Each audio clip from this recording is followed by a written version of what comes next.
ಒಂದು ಮೂಲೆಯಿಂದ ಇನ್ನೊಂದು ಮೂಲೆಗೆ ನಾವು ನಿಮ್ಮನ್ನೆಲ್ಲ ಮುಟ್ಲಿಕ್ಕೆ ದಾಪುಗಾಲು ಹಾಕ್ತಾ ಇದ್ದೀವಿ. ಈ ಸಂಘಟನೆ ಉದ್ದೇಶ ಈ ದೇಶದ ಇತಿಹಾಸವನ್ನು ನಿಮಗೆಲ್ಲ ಹೇಳಬೇಕು. ನೈಜ ಇತಿಹಾಸ ಆಗಿರುವಂಥ ಘಟನೆಗಳು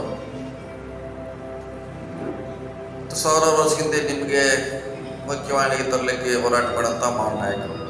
ಅದು ಬುದ್ಧ ಇರ್ಬೋದು, ಬಸವ ಇರ್ಬೋದು, ಅಂಬೇಡ್ಕರ್ ಇರ್ಬೋದು, ನಿಮ್ಮವರೇ ಅದೇ ನಾರಾಯಣ ಗುರುಗಳಿರ್ಬೋದು, ಪೆರಿಯಾರ್ ಇರ್ಬೋದು, ಶಾವು ಮಹಾರಾಜರು ಇರ್ಬೋದು, ಪುಲೆ ದಂಪತಿಗಳು, ಇನ್ನೂ ಅನೇಕ ನಾಯಕರಿದ್ದಾರೆ. ಭಾಳಷ್ಟು ಜನ ಅವ್ರನ್ನ ಹೇಳಲಿಕ್ಕೆ ಅಷ್ಟು ಹೇಳ್ತಾ ಇದ್ದೀನಿ. ಸಾವಿರಾರು ಜನ ಇದ್ದಾರೆ. ಶಿವಾಜಿ ಮಹಾರಾಜರಿದ್ದಾರೆ. ನಮ್ಮನ್ನೆಲ್ಲ ಮುಖ್ಯವಾಗಿ ತರಬೇಕಂತ ಇವರು ಹೋರಾಟದಿಂದ ಇವತ್ತು ನಾವೆಲ್ಲ ಈ ಸ್ಥಾನದಲ್ಲಿ ಕೂತಿದ್ದೀವಿ. ನಮ್ಮ ಮಿನ್ಮಠ ಅವ್ರು ಹೇಳ್ದಂಗೆ ಬರ್ತಾ ಬರ್ತಾ ತಿರುಚುವಂಥ ಕೆಲಸ ನಡೀತಾ ಇದೆ.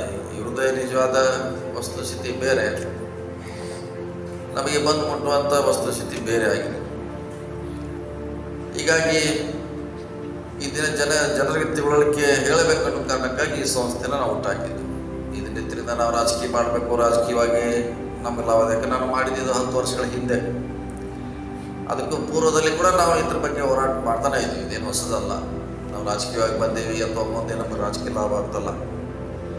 ಬಹುಶಃ ಇದರಿಂದ ದೂರ ಇದ್ದರೆ ಇನ್ನೂ ರಾಜಕೀಯ ಲಾಭ ನಮ್ಗೆ ಹೆಚ್ಚಾಗ್ತೈತೆ. ಮಿನ್ಮಠ ಅವ್ರು ಹೇಳಿದ್ರು, ಇದು ದೂರ ಇದ್ದರೆ ಇನ್ನೂ ರಾಜಕೀಯ ಲಾಭ ನಮಗೆ ಹೆಚ್ಚಾಗುತ್ತೆ. ಅವರು ನಾವು ಸೈದ್ಧಾಂತಿಕವಾಗಿ ಸಿದ್ಧಾಂತವನ್ನು ಬಿಡಬಾರ್ದು. ಅದೇನೇ ಬಂದರೂ ಕೂಡ ವಸ್ತುಸ್ಥಿತಿ ಹೇಳಬೇಕು ನಮ್ಮ ಜನಕ್ಕೆ. ಸೊ ಭಾರತ ದೇಶದಲ್ಲಿ ಆಗಿರುವಂಥ ಘಟನೆ ನಿಮ್ಗೆ ಹೇಳುವ ಮೂಲಕ ನಿಮ್ಮನ್ನು ಬದಲಾವಣೆ ಮಾಡಬೇಕು. ನೀವು ಕೂಡ ಮುಖ್ಯವಾಣಿಗೆ ಬರಬೇಕು, ಶಿಕ್ಷಣ ಪಡಿಬೇಕು, ಸಾಮಾಜಿಕವಾಗಿ ಮುಂದೆ ಬರಬೇಕು. ಹಲವಾರು ಕನಸುಗಳಿಟ್ಟು ಈ ಸಂಸ್ಥೆಯನ್ನು ನಾವು ಕಟ್ಟಿದ್ದೀವಿ. 10 ವರ್ಷದ ನಂತರ ಕೊನೆಯ ನಿಮ್ಮ ಮಂಗಳೂರು ಒಟ್ಟಿಗೆ ನಾವು ಹುಟ್ಟಿದ್ದೀವಿ. ಅತ್ಯಂತ ನಮಗೆ ಸವಾಲಿರೋದು ಬಹುಶಃ ಇದೆ ಅಂತ ಅನ್ನಿಸ್ತಾ ಇದೆ. ಮಂಗಳೂರು ಉಡುಪಿನೇ ನಮಗೆ ಹೆಚ್ಚು ಸವಾಲಾಗಿರೋಂಥ ಸ್ಥಳ. ಒಂದು ಕಾಲದಲ್ಲಿ ಅತ್ಯಂತ ಶಾಂತ ಪ್ರಿಯರು ಹೇಳಿದ್ರು ಅವರು, ಮಂಗಳೂರು ಅವ್ರು ಬಂದ್ರ, ಉಡುಪಿ ಅವ್ರು ಬಂದ್ರ, ಎಷ್ಟು ನೀವು ಸೌಮ್ಯವಾದಿಗಳಿದ್ರಿ, ಹಸಿದವ್ರಿಗೆ ಅನ್ನ ಹಾಕ್ತಾರೆ, ಹೋಟೆಲ್ ನಡೆಸ್ತಾರೆ, ಶಿಕ್ಷಣ ಸಂಸ್ಥೆಗಳಿತ್ತು, ಬ್ಯಾಂಕ್ಗಳನ್ನು ಕಟ್ಟಿದ್ರೆ, ಹಲವಾರು ಗುರುತು ಹೆಜ್ಜೆಗಳನ್ನಿಟ್ಟಿರುವಂಥ ಈ ನಮ್ಮ ಮಂಗಳೂರು ಉಡುಪಿ ಜಿಲ್ಲೆ.